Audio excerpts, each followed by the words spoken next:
This is the Super League Timeout podcast with your hosts, Michael Hansen-Morris and Jess Smith. Hello and welcome to episode number 2 of the Timeout podcast for 2025-2026. For those of you that may not have joined us for the Dynamic Men's Super League preview show that came out yesterday, I am Michael Hansen-Morris, the Volleyball England League commentator, and this year on the podcast, delighted to be joined by Jess Smith. Jess, welcome back. Yes, it feels like I only just spoke to you. Yeah, a little bit behind the scenes. We are recording these back to back ahead of opening weekend, and having already talked about the men, Jess, it's time to move on to Sunday's action in the MAAREE Women's Super League. And obviously last year dominated by the MAAREE Eagles, just one loss on the season, and MAAREE finally breaking that chip off her shoulder of not winning silverware, but it was thoroughly deserved, Jess. Oh yeah, absolutely. Standout performance from the MAAREE women last year. I mean, we had a couple of other surprises in last season. Durham Platinets didn't make it to the Final Four. We had London Lionhearts instead, which was quite interesting to see. And, lots of, teams coming up, teams going down. Plenty of new faces in the league this season with signings and new teams and team changes and whatnot. So last season was exciting. But I think this season for the women's league especially is going to be even more exciting because it feels like it's building at a faster pace than the men's right now. The level is increasing. It feels like week by week the level is increasing. So really excited for the season. Indeed, and those of you that haven't listened to the men's preview episode, that is out, so make sure to check that out. But this week's podcast is going to be a little bit different just because of the format. This is going to be more of a season preview, so we're going to bring you up to speed with some of the moves around the league in the off-season for every team by team. We'll have a little fun in the middle, and then, of course, we'll preview what you can see at Sir David Wallace Sports Hall on Sunday at Loughborough University. Tickets still available through the Volleyball England website, and if you can't make it in person, join both myself and Jess and the rest of our broadcast team. And we've got some surprises up our sleeve this year, Jess, for opening weekend. We'll be live from about 10:55 on Sunday morning ahead of opening serve at 11:30. 4 games taking place. But as we did with the men, we are going to start with our newly promoted side, Jess, and that is Team Newcastle Knights, who came through almost a perfect season last season under head coach Sam Shenton, and they've earned their spot along with the men in the Super League. So what do you expect from Newcastle, Jess? Obviously making the step up, but a large group of undergraduates that were year ones last year developing into year 2 athletes. So a lot of continuity on the Knights roster from a British standpoint. Yeah, exciting to see that continuity, and because of their performance last season, making their way up from Division 1 into the Super League.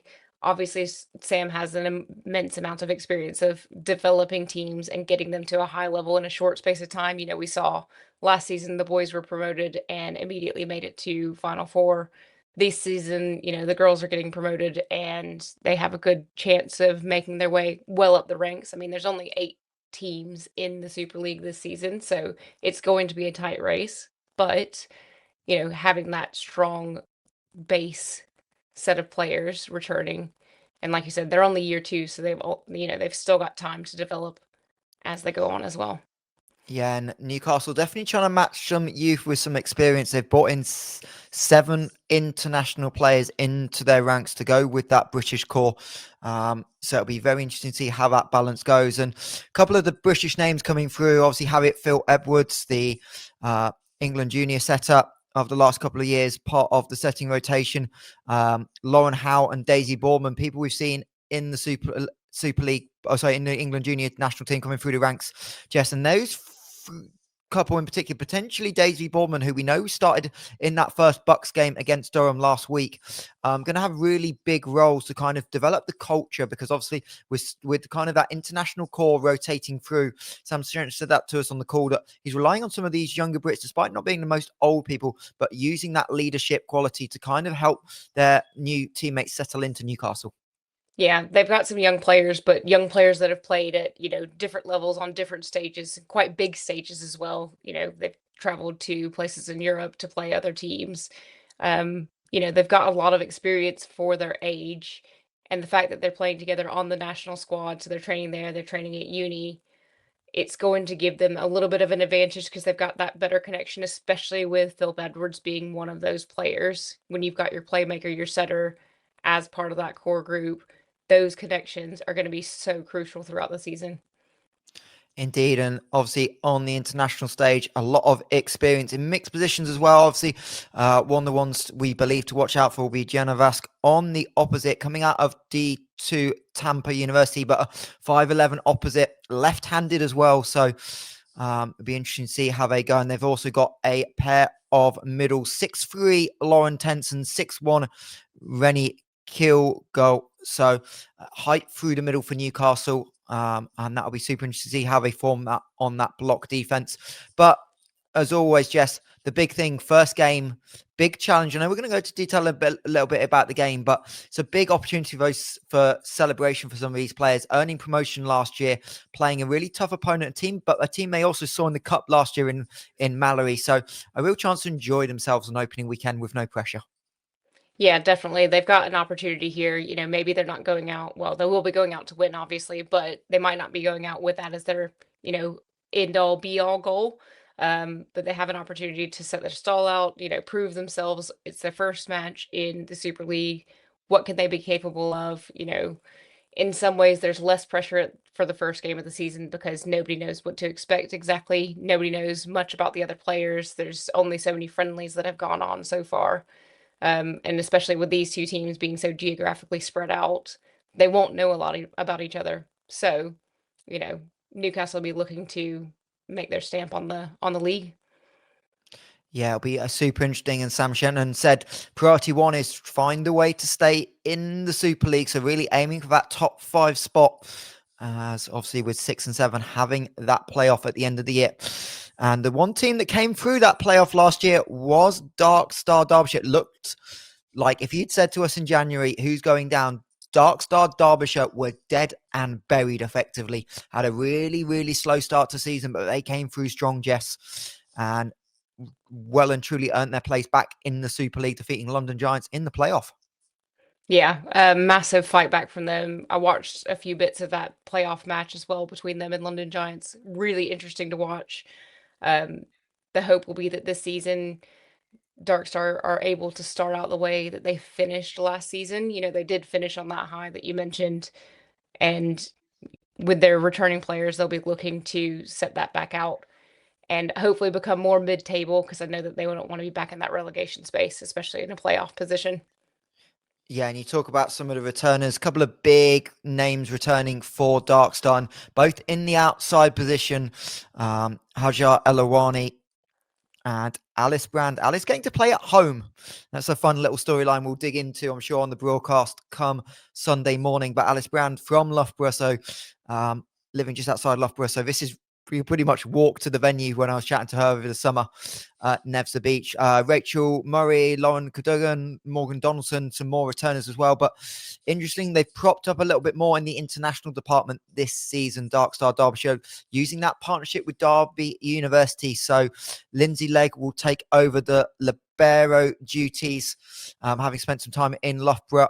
JC Need and Tope Olosoru and Lucille Leisure, we believe, a couple new additions to the Dark Star roster. And I think the interesting for Dark Star is they don't have a natural opposite necessarily on this roster, Jess, but they've got multiple outside hitters. Alice Hajar, we've already mentioned. Brianna Crabtree is another predominantly pure outsider, but them able to kind of move that serve-receive unit round and perhaps mix up positions could be a very interesting tidbit for the coaching staff of Audrey Cooper and Maria Bertelli to dig into. Yeah, it'll be interesting to see what they do exactly because last season they relied a lot on Alawani through the outside. So if they can get a bit more variation in their offense, it might set them up better as the season goes on. So those new signings will be key to what style they're playing this year. Indeed. And it will be interesting for Dark Star. Obviously, again, trying to just move up. Every year they've made gradual increases. Obviously, also made the National Cup semi-final last year before running into that MAAREE team and falling just a little bit short. We'll see them first up on opening weekend on the Sunday, and their opponents will be the Durham Platinets. And Jess, we talked about it on the men's preview, but it was exactly the same for Durham women last year. A really disappointing season for Paul Welsh's team. Yeah, to have missed out on top 4 for both and, no appearance in the cup finals either for either of his teams. Uh, Definite disappointment for the Palatinates on both sides of that fence, but they'll be looking to come out of the gate swinging. They're going up against a team that were in that relegation battle last year, so they're going to be looking for an immediate win for that first match on Sunday. Yeah, and chatting with Paul Welsh ahead of the season, caught up with him after he made a lovely trip. I think I can get away with reading this one. Paul Welsh missed about a week of pre-season because he was in New York at the Ryder Cup. But chatting with him when he got back, obviously a lot of reflections last year, obviously a lot of disappointment. He kind of called it a bit of a bizarre season across both leagues, just more around the inconsistencies of both leagues, but obviously highlighted that Cambridge game that was huge in February time. Cambridge taking just 7 players, but one going down early on with an injury after just 5 or 6 points. And that really kind of bumped Cambridge ARU down, your new team, yes, into Division 1 and allowed them to maintain Super League status. So for them, it was about regrouping and recruitment. And Paul said he's a lot more involved in recruitment than he was a couple of years ago. So he feels like he's got a really big cohort. And when we say big, Jess, the squad depth Durham seem to have 21 names they've announced on the roster. It's going to be a real positive for them to have depth, but also a real selection headache for Paul to manage and keep everyone happy. Yeah, it's definitely going to be difficult to keep everybody happy. There's loads of Americans that have come in, and this has got to be the deepest squad that we can see across the Super League for the women's side. So it'll be interesting to see how they balance the volume of players, because obviously you can't bring 20 to have them on your score sheet for opening weekends. You've got maximum of 14. So who makes the cut, and what do you do with the rest of your players? Do they only play Bucks, or is he going to bring different players in each week? So we might see a completely different squad at opening weekend than we see on their next weekend. Indeed, and you say Bucks, but it's same for Bucks. Only 14 on the roster. You then drop some of them down to the second team. Obviously, I know the first team have already played 1 game in Bucks. So it'll be very interesting to see that happens. Just 2 returners for the Platinets this season compared to on last year's roster. The Daphne Sinar, the undergrad, going into I believe her final year. And she had a big role last year. And Malaya Stanton back again for a 3rd year in, I'm going to call it purple. I might officially get that wrong, but we're going to go with purple. The setter will return as well. But a lot of big names coming in. Domestically, they've added a couple of pieces from around the Super League. So Cassandra, the setter from Dark Star, moves across to Durham to start her undergraduate career. They've also got Sylvie Popper, a libero from Urmston Grammar, and the big one domestically, at least, Jess, Natasha Frost makes the move from Cambridge ARU up to the northeast, and she'll be there for at least 3 years. And Natasha's obviously had a really good summer as well on the beach as well. But she's such a weapon and that versatility in the outside and opposite position. Yeah, definitely. That versatility is going to go a long way with this team. So expect her to be in that first team pretty regularly, despite the fact that there's so many players that they've got to choose from. Yeah, and we'll see where they go. It's hard to highlight really where to go in terms of one to watch, but the one that kind of jumped out to me, and Paul Welsh spoke about this, is Izzy Decker, the outside hitter from the University of Davidson, A10 first team 2 times in a row. And Paul Welsh said, this has been a long time in the making, speaking with Izzy for over 2 years. So a long piece of recruitment, but he's really excited to have her on board and think will make a big difference. But Durham, as you said, going to be really unpredictable. We don't quite know how the style of his team's going to be. We don't really know who the true strength of this team's going to be. So they're definitely going to be one to watch on opening weekend. Yeah. And the last team that narrowly missed out on a place in the Final Four last year, but did make a run all the way to National Cup semi-finals, Jess, are Leeds Gorse. And Leeds are going to be fascinating because they have decided to revamp and reload in a very big way. just one returning player from last year, and that is Holly Bentley. And instead, they've decided to make a big cultural shift and focus on junior development this season. So we're going to see a lot of players that we saw at the under 16 and under 18 National Cup final. So kind of what are your thoughts on what Leeds have done, and what are you excited about this junior group stepping up into the Super League? I mean, we've seen these players, and you mentioned that they played in the 16 and 18 cup finals last year. So they've got a lot of experience playing together and even playing in pretty big venues to make it all that way. Um, Leeds have put an immense amount of investment and time into their junior program. So it's really great to see that development of, some really good English talent. And you're expecting to see these players come up. Some of them, will be in the England Futures group or already playing for one of the under 17 teams. And this is what you want to see from a Super League for your nation. You want to see your local players getting developed. You want to have that talent so that the sport can grow into the future without having to just import players. So it's a fantastic direction to take in the longer term. Indeed, and it'll be very interesting to see how this group go. But the one thing this group have got is a lot of chemistry. Yes, they spent a lot of time together on the junior circuit, a lot of time together in national league situations. So how do you think that can kind of just underpin the start of the season by having those connections? But also that group's gone through some difficult moments, losing in the cup final last year to Boswell's, for example, but having a really good under 16s final. So how do you kind of expect that balance to come together? I think they'll have a strength in that they have played together so much. So they'll start out with you mentioned the chemistry. They'll have that really good team dynamic. They will know exactly who's going to be where and when. They will trust each other on the court, which is going to be massive because on the flip side, we were just talking about Durham. They've got so many new signings and so many players in the squad. How do you ever get comfortable playing next to the person that you're playing next to? Because it could be somebody different depending on the day. So they won't have problems like that. On the flip side, they are a massively young squad, and mentality is such a key thing in young players. I mean, this is something that we saw in the under 18 cup finals last year when they lost against Boswell's. Is it looked like, the skill was there, but the mentality, they just had a bit of a breakdown and then weren't able to recover from that. So they need to figure out a way to, gain some mental strength this year to keep themselves in the league. Yeah, and when I spoke to new head coach Steve McEwen, who's taken over from Elaine Brown, Steve, obviously also the England under 17 Nevs for coach, where he's coaching 3 of the Super League squad out right now. He was talking about kind of just setting goals and aims at Christmas and just seeing where they were to the early part of the year. But the one target they'd got was side out score percentage, being in that 60-65 range, which we know can have success. But there's a lot of pressure on some of these younger players to deliver.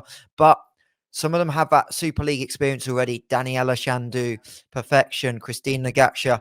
They've got some Super League experience last year, so they are going to be ready to step up. But I think the exciting one for everyone is Lauren Thorne, the setter. Obviously, really bright prospect, and she's going to have an integral role stepping into that setting responsibility.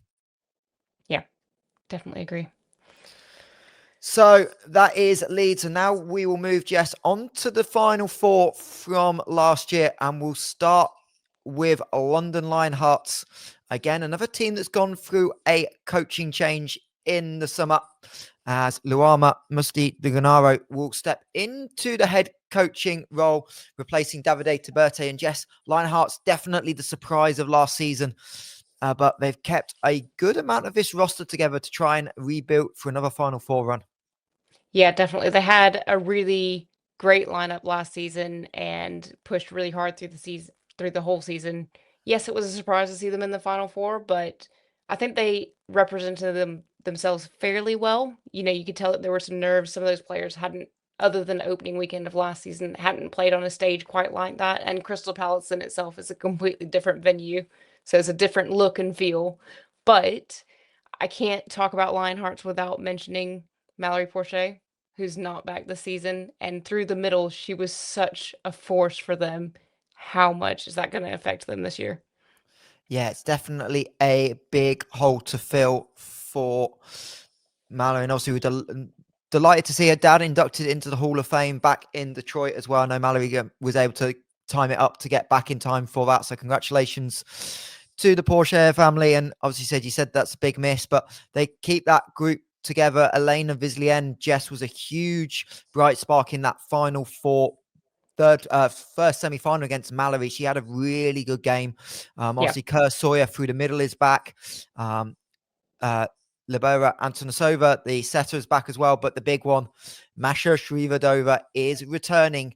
And Masha took a lot of weight and responsibility for Lionheart's success last season, but she stepped up time and time again.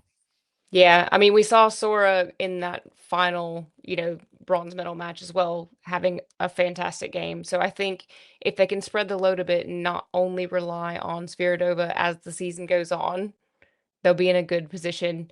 But it's just they need a player that's going to bring the fire. So last year it was MAAREE, and this year the question is, who is it going to be? Sviridova is a fiery player. We might see it from her. We saw some fire from Sora. We saw some fire from Vislian. But who is going to lead that team in that department and keep their spirits up at all times? Yeah, and I think if you kind of look at it, there's not been a ton of additions to the Lionhearts roster. Maybe there's some names we don't know about yet. Obviously, the big pickup is Madoka Weldon coming across from Essex, living in London and commuting all the way to Essex last year. So that's going to be a big help in the libero position. And we'll talk about where their libero from last year has gone ever so shortly without spoiling it. But we've also been able to get some people back from injury. So Gloria Franceschini, Camille de Tomin, another libero back from injury, and then a couple of new pieces as well. So Anna Paul will handle some of the setting responsibilities, and Dana Chung as well. So maybe not as many additions for Lionhearts. And does that give you some concern, Jess, that maybe they might take a step back from last year? I'm hoping that's not the case because I think Madoka is going to be a really good addition to the team. Something that we saw them struggle with, especially at the Final Fours, was on service reception, particularly. So having a new libero in, and we have seen Madoka before, we know that she's quite good. That's going to shore them up quite a lot. Because if they have good reception, then that naturally gives them more attacking options. And they didn't have that at certain parts of the season last season.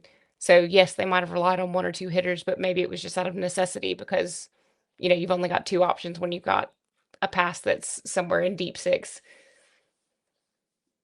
Yeah, and it will be super interesting. And obviously, they start in a rematch of the bronze medal game. And that's the next team we're going to talk about, Team Side Out.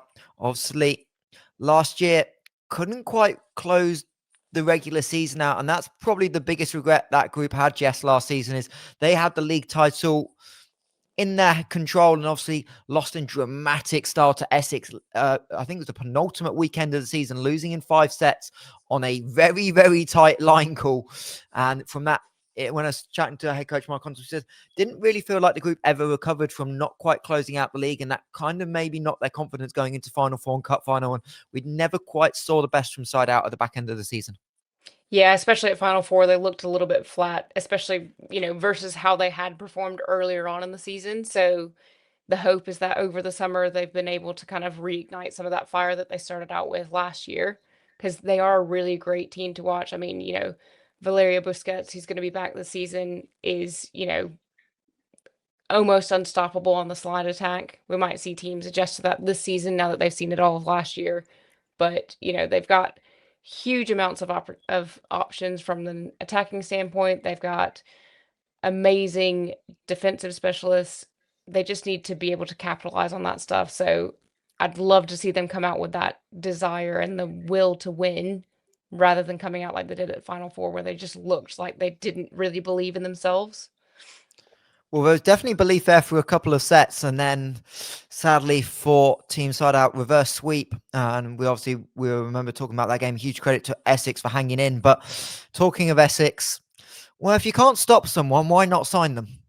And that's exactly what Mark and the coaching staff of Team Side Out have done. And I can reveal a little bit more behind the curtain there, because at the time I went to Team Side Out the week building up to that Final Four, and there was a lot of time devoted to talking about what they wanted to do and how they wanted to play Alexis Diaz Infante in the opposite position. And Alexis had a big game in that semi-final, but not for Essex this year. She is part of Team Side Out, Jess, and that is a very, very big and powerful addition, not just with her ability in terms of on court, but her leadership, her passionate, and her voice. That what she brought to that Essex team last year is going to be a huge addition for Side Out. Exactly. I mean, I think we spoke about Diaz Infante specifically in the Final Four matchup between these two squads, that she was a big part of how that reverse sweep happened because she just found the fire and the entire team carried along with her. So if she can bring that same energy to this side out squad, she gives them loads of options. So it'll be interesting to see how exactly this turns out this season. Indeed, and obviously a couple more pickups for team side out. Anastasia Konvalova as well, signing from London Giants, as Mark called it, targeted recruitment this summer, along with Maeve Devitt from the Lionhearts and Kennedy Snape returning back into a side out jersey, having been here a couple of years ago, along with the 2023-2024 captain Yana Parmova. So side out really trying to retool, but obviously, Jess, some big losses as well. No Yulia Tokarenko, no Abby Russell, no Alara Yilmaz, and no Alice Jagielska this year. So a bit of a balance shift. It's a lot of continuity, but also some big names missing. So early part of the season is going to be crucial, but we know how strong that side out coaching staff are and how excited they are to not have a target on their back this year, because all the time when you're a reigning champion, everyone looks up to you to be the team to beat. There's always that little bit of pressure, but side out don't have that as much this year. Yeah, it almost feels like they've come into this season specifically thinking, okay, we're losing a couple of key players. Let's think about how we can pivot and reset for the new season.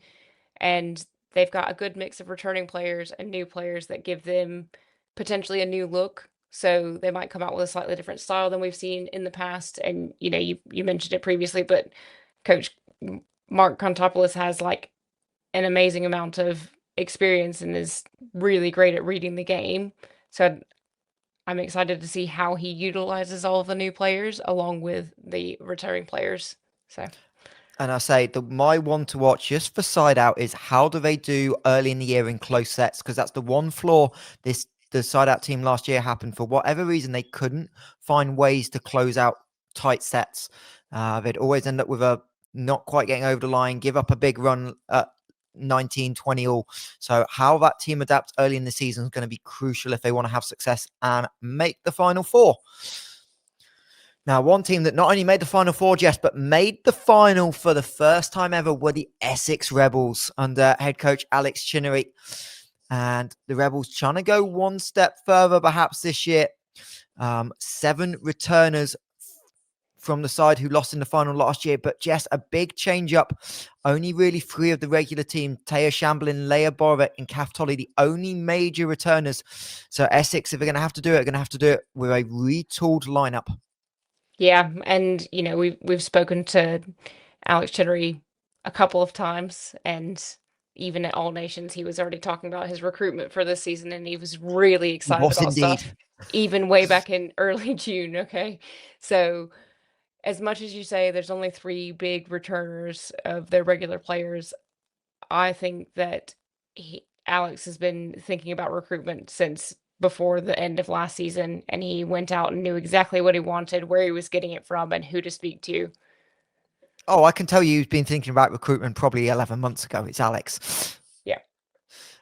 So yeah, some of the interesting group coming in, obviously, young British core as well to develop. We know Essex like to develop them. So Scarlett Parkhurst, Heidi Bright, Katie Mitchell, some of the younger talent we may not necessarily see in Super League there, but Alex says the opportunity is always going to be there if they play well enough. But the real interesting group is that US post-grad core.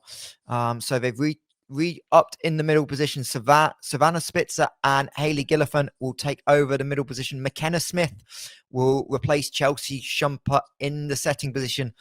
And Elena Dupre is definitely one to watch on the outside.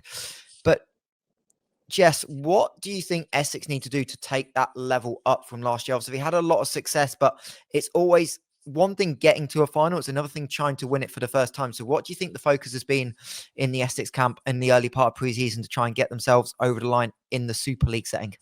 Oh, this is really tough because if I was rewatching that game today between them and Mallory, right, for the gold medal match, I'd probably say that Mallory just genuinely beat them out on skill at the end of last season, and there's not a whole lot that you can do about that. If a team is better than you and they beat you, you know, fair enough. All you can say is well played and you can put your best out there. However, I know that Alex has specifically gone out to recruit for a couple of key positions. They had some undersized outsides last season, so having Elena Dupre that you've just mentioned come in from a D1 school obviously has a lot of experience and is going to get up there and put some balls down. So it's going to be that focus on variability in the offense and probably retooling back on the middles because they didn't had some really good success through the middle last season. Yeah, it'll be fascinating. Elena Dupre potentially can touch 3 meters 20, which is definitely going to be something to watch. But I think the big change for Essex is what they've decided to do with Taya Shamblin. Jess, obviously, started the season really slow in her first year in the Super League last year, moving to the outside hitter position. But back end of the year, she was a huge weapon for Essex. But Alex Chinnery moving her back to the libero jersey. Obviously, she was tremendous in serve receiver, tremendous defender. It's definitely something that's well in her skill set. But Alex saying it feels like moving her back is going to turn into a more complete player. And that's a really bold call to make when someone was performing so well at the back end of last year. Yeah, definitely. I mean, I think when you've got players coming in from the US, especially from like Division 1 schools, it's going to be tough to retain your spot as one of those, first selection outsides. And you're right. You don't want to lose her out of the pass, whether it's service reception or defense, because she was so solid, especially at the back half of last season. And at the finals, she was, I don't think she made an error in defense. Not And I that I don't can even know if she's remember. made one. Yeah, and I'm not even sure if she made an error in service reception, which is like insane at that level and under that level of pressure. So if you're talking about somebody that you want that you can rely on in that libero position, I think she's an excellent choice. Yeah, and the thing Alex Chinnery mentioned to us on the preseason call as well was the leadership aspect that maybe she had to think a lot about hitting, a lot about some of the finer details, and going back to a libero position she's comfortable with just frees up a little bit more mentally, and that allows her to kind of bring out some of that leadership side as well, which will be fascinating to watch. But I think the interesting thing, and I may get in trouble for saying this, but you know how we're going to operate on this podcast, Jess. I'm not going to hold back this year. The sense I got from Essex, Alex Chinnery would not say it, but I got a real sense that they think and they believe they should win everything this year. And maybe you want to take some pressure off. Maybe that's not what he believes. I don't know. I'm not a mind reader, but that is the level of expectation the Essex Rebels are going to have this year. Yeah, it'll be interesting to see how the players react to that. I'm assuming it's something that he's discussed with them. So some players react really well to that type of pressure. Um, you know, pressure makes diamonds, right? Or it can make dust. Those are your two options. Yeah, and obviously a little bit of success as well on Bucks for Essex last year, winning the national title. So some confidence for some of the returning players, and obviously we'll see how some of the younger players develop as well. I've heard a lot of positives out of camp about a couple of the younger players developing into roles as well. So we will see. But the one team that dealt with pressure well are reigning champions. As we said in the top of the show, just one loss last season, and that is the MAAREE Eagles, Jess. And it's going to be really hard to replicate what they did last season. There's almost no replication of a pretty much perfect season. Yeah, that would be a tough act to follow for even the best of players. I know that Mallory will be coming out this season looking to, win it again because that's the desire to have, Jefferson Williams and Carol Gordon are so immensely talented. If anybody could do it, if anybody could lead their team to do it, it's them. So, yeah, it's just who they've got returning and who they've got coming in to see how that works out.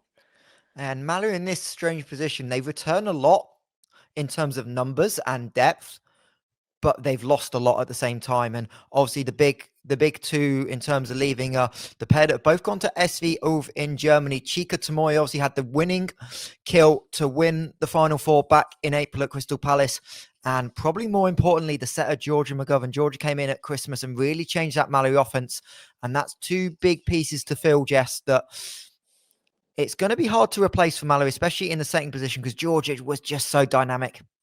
Yeah, I mean, Georgia's setting was on a completely different level to pretty much anybody else in the Super League last season, so losing that out is going to change their offensive look immensely. They do still have a couple of setting options. They've got good setters, but it's not quite going to be the same.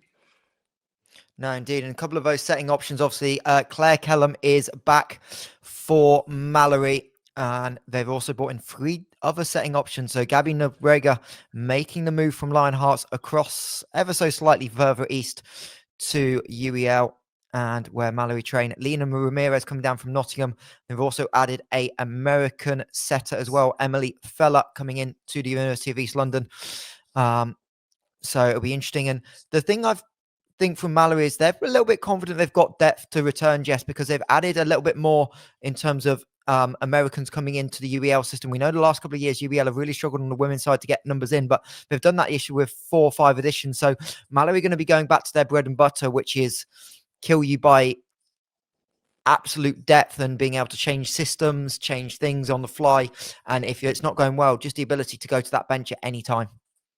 Yeah, and I think that's a strength that they'll always have. It's just a style choice from, Jefferson and Carroll, and we see it every year.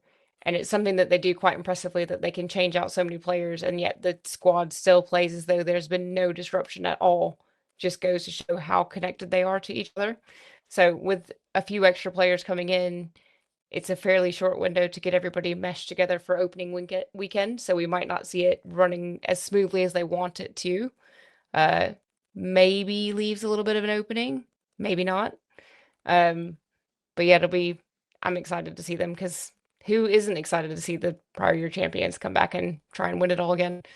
Indeed, but you talk about trying to build that chemistry and energy. Obviously, they've got the core group still back. So Sophie Sheesco, Jaden Scott, Steph Karoy, obviously formerly known as Steph Boys. Congratulations to Steph on their marriage over the summer. But obviously the big 2 down the middle, Chloe Allen, the captain, and obviously Ari Sierra holding up the libero shirt. So they've got that depth again, and they've got that experience to help navigate the early part of the season. We will see how they get on. So, moving on, that is the wrap up of all the teams and what to expect. And before we talk about the matchups, yes, we're going to do what we did on the men's side. So, we'll talk about a couple of the rule changes and the ones we didn't cover on the men's side before we move on. So, obviously, the screening we've talked about already on the men's podcast. Those of you that are just joining us, or maybe you skipped a little bit, the Dynamic Men's Super League podcast did come out yesterday as you listen to this on the day of. But what other rule changes do you think, Jess, are going to really have an impact on the women's game this year? And when we're talking rule changes, we are talking FIBV rules here. Yeah. So I'm really interested to see the impact of the change in rule interpretation for the double contacts this season, for the women especially.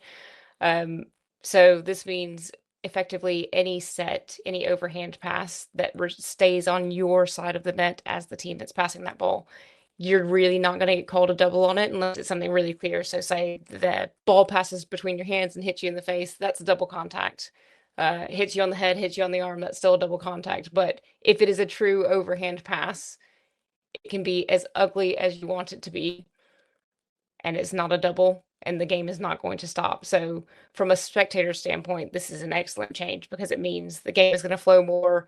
We're not going to have silly stops. There's not going to be arguments over whether or not something was actually a double, because it doesn't really give a team an advantage when they've got a set that comes out weird, because that means it's probably not going exactly where they wanted it to go. So the flow is going to be different. And I think for the women's game, this is going to mean a lot more really long rallies. And then I say really long, the average rally is less than 10 seconds. We might have plenty of 30, 40-second rallies, which is an immense amount of time to be going full tilt. When you're playing volleyball, it is truly lung-busting territory. So we might see that the teams that have less squad depth struggle a bit more with the number of longer rallies. And then we might see that other teams try and come up with more creative ways to put the ball down just to get out of it. Yeah, it will definitely be fascinating to see. And obviously, we talked about the movement on serve and the screening as well. So it's going to be a little bit different to watch, but hopefully those longer rallies bring some excitement as well. And we know it's going to be a highly competitive Super League. So before we move on, Jess, as we did with the men, we're now going to throw out a bold prediction for the season. We guarantee this probably, well, it may happen. It's still a prediction.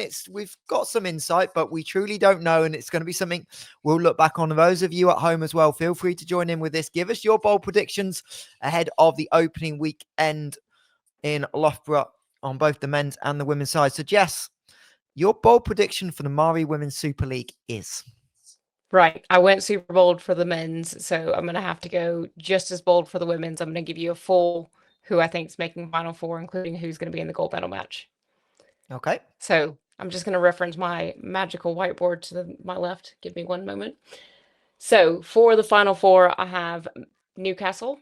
So just promoted. They're going to follow the boys' footsteps and get straight to the Final Four. See how they get on. We've got MAAREE Eagles. So, they won last season, and I think they'll be really great this season, but I don't have them in my gold medal match in my head. So, gold medal match, I think it's going to be Durham Platinets and Essex Rebels. It's going to be battle of the Bucks teams here. Interesting. Obviously, Essex came out on top in the Bucks last year, but as we said, very, very different rosters. But maybe the big one, Jess, no team side out. Talk to me about Yeah. your thinking there, because the one thing is, Team Side Out notorious, very much so, for finding ways to make Final Fours and finish top threes. I think it's only not happened once in 15 or 16 years with Mark Kontopoulos as head coach at Team Side Out that they haven't made the top four. Yeah, I know this is gonna be a really controversial one. I'm sure that we'll have people commenting back at us, probably really angry at me. Which fair enough. But, they relied so heavily last season on Jagielska and Tokarenko, I think, and Abby Russell was such an important part of their middle setup. And even Yilmaz, like, as a libero, not having that structure is gonna make a huge difference to their squad this year. Yes, they have some really good signings. Alexis is going to make a big impact to their squad, but is it going to be big enough to get them all the way up to that Final Four level? You've only got 8 teams that you're competing against this season, so there is no room for error in the early parts.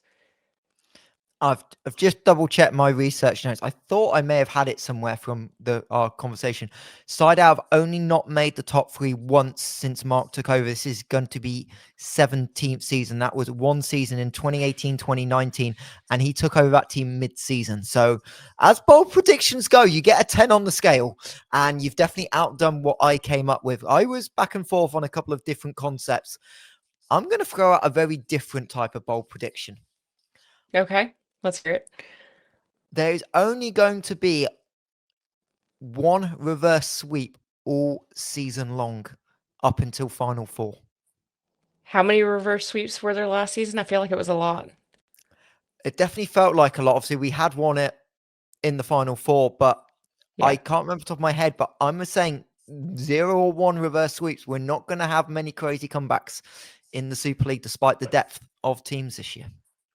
You said that my bold prediction was way more bold than yours, but actually I think yours is that's pretty well out there, because you're That's why we saying have the that segment. either people are so dominant that there's no chance to come back, or teams don't have the fighting spirit to do it.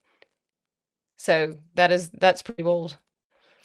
That's what we like. And obviously, feel free to let us know your thoughts on our bold predictions. We are okay with feedback, and obviously stick your own in as well on the Super League socials, which JC has done a tremendous job in launching along with the rest of the Volleyball England staff over the summer. And that's where all the exclusive Super League content will be this year. So Jess, before we wrap up, opening weekend on Sunday. I know you'll be joining us on Sunday, and we'll open up with Dark Star versus Durham. So what are your initial kind of thoughts of that matchup? So I am certain that Durham are going to come in thinking that they've got this one in the bag. They've done a lot of recruitment this year. They're looking to make headway, especially versus their disappointing season last season. Dark Star, on the other hand, will be coming back trying to prove a point after, winning that relegation battle to stay in the Super League. So you've got two teams that really feel like they've got something to prove. I think based on the signings that we've had this season, Durham, with that ridiculous depth of squad, probably are likely to take this one.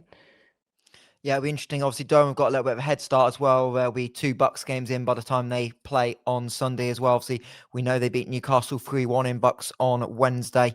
So it'll be interesting to see. I think they've got Edinburgh this week in Bucks. So obviously a couple of games in the system as well. So we'll see what happens in that one.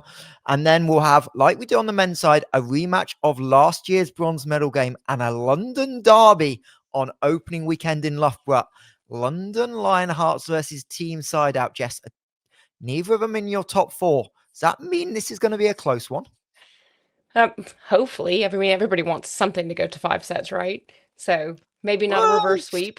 I mean, I would like to go home at some point on Sunday, but yeah, I'll take 1 or 2 Yeah. 5-setters. Sleep Just is not reverse overrated. sweeps. Yeah, no reverse sweeps. No, I think this one is potentially a toss-up. I mean, both teams have made some decent signings. Neither team has a particularly massive squad, so there's not going to be loads of changes coming in. Um, you know, maybe Polonia edges this one out. Maybe, depending on how meshed together they are as a squad.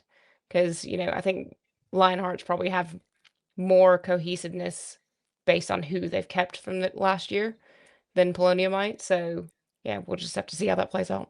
Well, I do know Team Side Out went to Essex probably 3 weeks ago now for a pre-season tournament, and results were pretty good.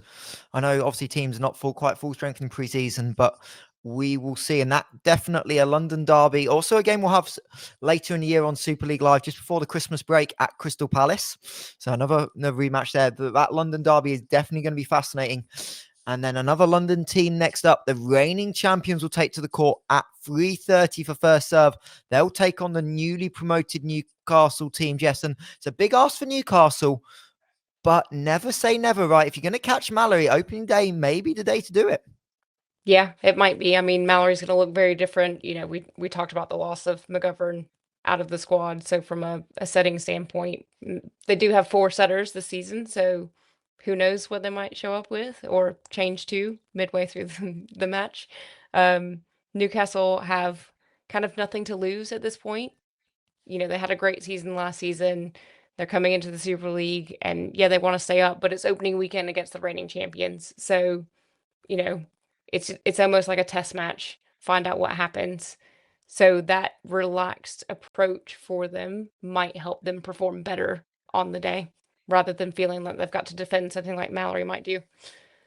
Yeah, and we expect MAAREE won't have a lot of information on Newcastle as well, so that may definitely take some advantage of Sam Shenton. They did play each other in the cup last year, so Sam will have a good idea of what the core group of MAAREE will do. So we'll see how that coaching battle unfolds. And then last but definitely not least, 5:30 estimated first serve. Essex Rebels take on Leeds Gorse. Jess, obviously Essex potentially up there in your title favourites. Leeds maybe not. So what can Leeds do to cause this Essex team some problems? I think for this young lead squad, they just need to go out and be aggressive with everything. You know, I would put Leeds probably in my most likely to be relegated right now because, as I mentioned before, they're doing a great thing. I think it's exactly the direction that we want to see clubs going in this country.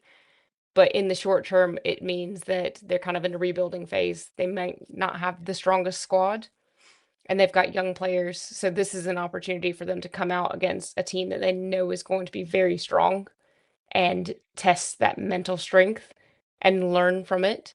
So if they can give themselves some of that mental strength, I think they'll keep themselves in the match. But at the end of the day, I am expecting this one to be a fairly straightforward win for Essex. But we'll see if Leeds can come back. Obviously, 3 of them, and the coach Steve McEwen out at Nevsa currently with the under-17s. Alex Chinnery flies out with the under-19 squad next week as well. So that'll be very interesting to see that matchup on opening weekend, and that will obviously conclude a very busy opening weekend, but exciting weekend at Loughborough. And Jess, just before we go, we threw out a fun question about yellow cards in the men's segment. We're going to throw out an even more fun one. You talked about double touches. Yeah. So this doesn't have to be a Super League player, but it can be someone you know, someone you played with in the past. You could throw out a Super League player if you want. Who do you believe that is most definitely not a setter now believes they could be a really good setter because they don't have to worry about getting called for a double touch. Oh, this is so tough. I mean, you could probably say any middle out there, literally every single one of them, because yes, it's a joke and it's a meme. Everybody talks about how middles are really awful at setting, and some of them aren't, but typically speaking, they are. And I have a feeling we're gonna see a lot of middle setting this season. It's a really tough one though. So maybe I'll say myself. Let's go with that. I'll say me. There, I'm gonna there's a, change from libero to setter this year. Let's do it. there's a way to avoid the question. I love it. Mhm. I'm going to have a really fun with this one. And I workshopped this idea before I came on the podcast. So I'm not going to take full credit for it, but I'm also not going to say who threw this name out there. But when I thought about it, I went, no, that makes total sense. And that's a former Super League player, former medal winning Super League player at that, Ooh, and the England libero, Chester Searle. okay. Because we both know Yeah, Chester. We know he's full of confidence. We think he can do anything. Just a little lacking in height, but he thinks he's got the best touch. And now he can get away with a bit more. I'm imagining he exactly. can say, for his new club up in Legends, up in Manchester, I wouldn't mind setting. He probably has already asked. I can totally see that Someone happening. please tell me, because if that is a perfect prediction. I love it. That would be excellent, yeah. But that will wrap up episode number 2 of the Timeout podcast. That was the MAAREE Women's Super League preview show. Reminder, you can join us on opening weekend, Saturday for the men, Sunday for the women. Tickets still available on the Volleyball England website. And if not, we'll be live on YouTube all weekend with all 8 games from the Sir David Wallace Sports Hall. But in the meantime, Jess will be back next Wednesday to wrap up what will be an opening weekend extravaganza. I think hopefully by the time we record, me and you will have caught up on some sleep, because I don't know how much we'll get this weekend. Who knows? I mean, I've got to drive to Stockport on Saturday, so I will see you guys on Sunday. So sad to be missing the first day. And you've got all the homework to be catching up on. Yes, I know I'll have to rewatch all the matches in my limited spare time on Saturday evening. So, no, I'm really excited about the opening weekend though, because I think there's going to be some incredible matches on both days. And yeah, so excited for the season. It's going to be mega. Indeed. Well, and we will see you next week. But that was the Timeout podcast previewing the MAAREE Women's Super League. You've been listening to the Super League Timeout podcast, hosted by Michael Henson Morris and Jess Smith.